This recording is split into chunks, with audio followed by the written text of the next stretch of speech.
Hi guys! Welcome back to my channel. So ngayon mag-unbox po tayo ng Boya microphone from Lazada. So nag-order ako sa Lazada ng December 20, 2018. After 8 days, dumating na yung order ko. Ang total ng order ko ay 1,181 pesos. Kasama na po yung delivery charge. So nasa 1,689 po ito. Okay, so let's unbox. Please keep on watching.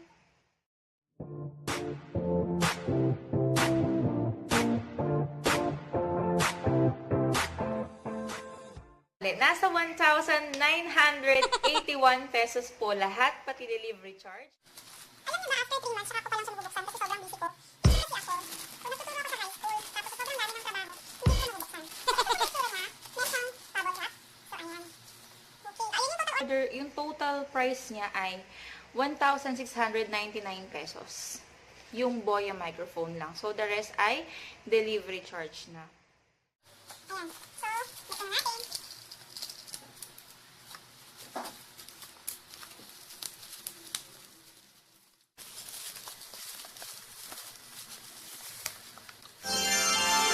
Ito po yung itsura niya. Compatible with cellphone, tablet. Compatible with smartphones, tablets, DSLR cameras, consumer camcorders, audio recorders, and etc. So, lahat naman ay pwede niyang, lahat pwede siyang gamitin. Compact and lightweight directional mic, rugged metal construction, no battery required, professional furry windshield included. So, ito yung windshield. Ang tawag dito ay, ang ibang tawag dito ay dead cat or cat fur. Yun. Para to sa hangin, para hindi masyadong mahangin yung pagre-record natin. Okay? So,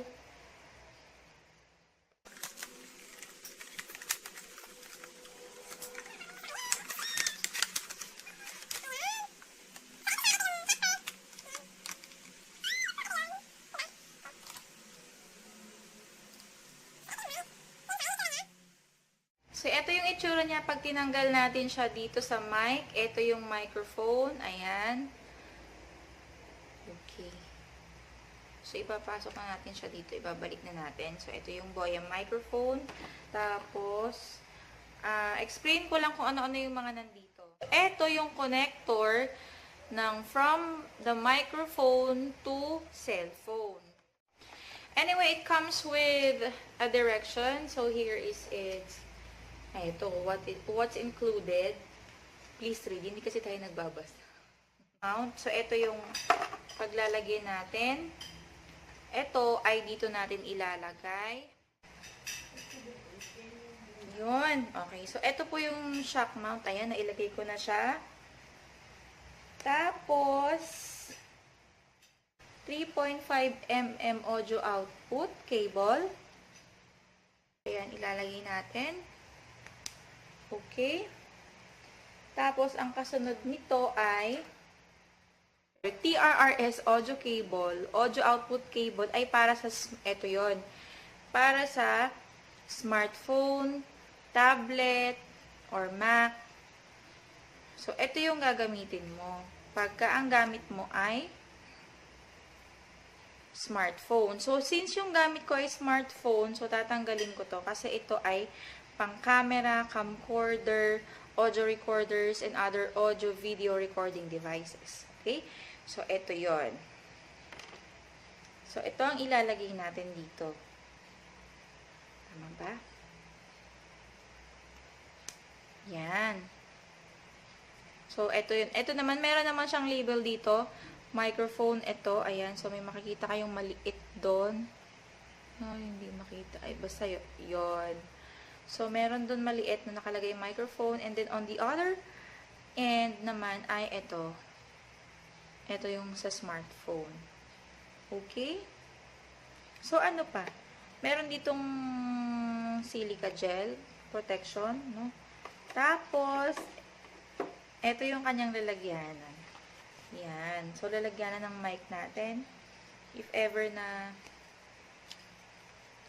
tapos na tayong mag-record, so, ilalagay natin dito yung microphone. So, ayan siya. O, diba?